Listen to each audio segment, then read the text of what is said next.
Welcome to జీవి Mamata's world. ఈ చాలా రోజుల నుంచి వీడియో పెట్టలేదండి.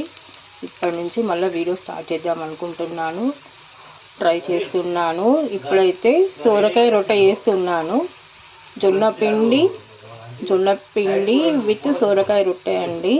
ఇది చాలా బాగుంటుంది. ట్రై చేసి చూడండి. ఇలా మనం క్లాత్ పైన మనది కర్చీఫ్ పైన మనం ఉత్తుకోవాలి. ఇలా చూడండి ఎంత బాగుందో. ఇటు సైడ్ అయితే టీ అయితే మరుగుతుంది. మీ టిఫిన్స్ అయ్యాయండి. ఏం చేసుకున్నారో కామెంట్ సెక్షన్లో తెలపండి. Thank you for watching video. ఇక మీదట రోజు వీడియోస్ పెట్టడానికి ట్రై చేస్తాను. చూడండి ఈ విధంగా మనము పెద్దగా అంటే పెద్దగా, చిన్నగా అంటే చిన్నగా కూడా చేసుకొని మంచిగా రెండు వైపులా కూడా మంచిగా నిదానంగా చేసుకోవాలి. కాల్చాలి రొట్టెనైతే. అలా అయితేనే బాగుంటుంది. చూడండి ఈ విధంగా. ఇందులో కొత్తిమీర, పచ్చిమిర్చి, ధనియాలు, జీలకర్ర, ఎల్లిగడ్డ, ఉప్పు, సోరకాయ, జొన్నపిండి, కొంచెం బియ్యపిండి కూడా వేసి చేస్తున్నానండి.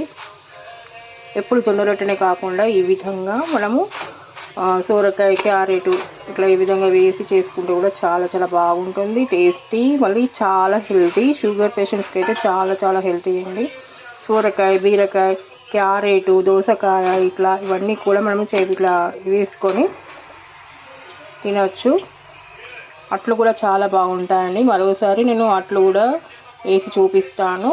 Thank you for watching video. Like, share, subscribe. Thank you అండి.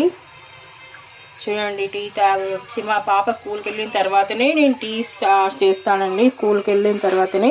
పాపనైతే ఇవాళ కర్డ్ రైస్ పెట్టుకొని వెళ్ళింది స్కూల్కి, లంచ్ బాక్స్కి.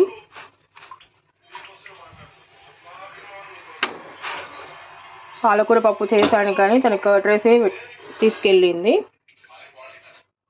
ఒక సెకండ్ వెయిట్ చేయండి.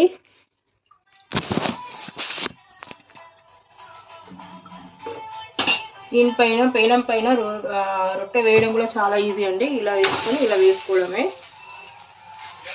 చూడండి మీడియం ఫ్లేమ్లోనే కాల్చాలండి. మీడియం ఫ్లేమ్లో చేస్తేనే మనకు చాలా బాగా వస్తుంది.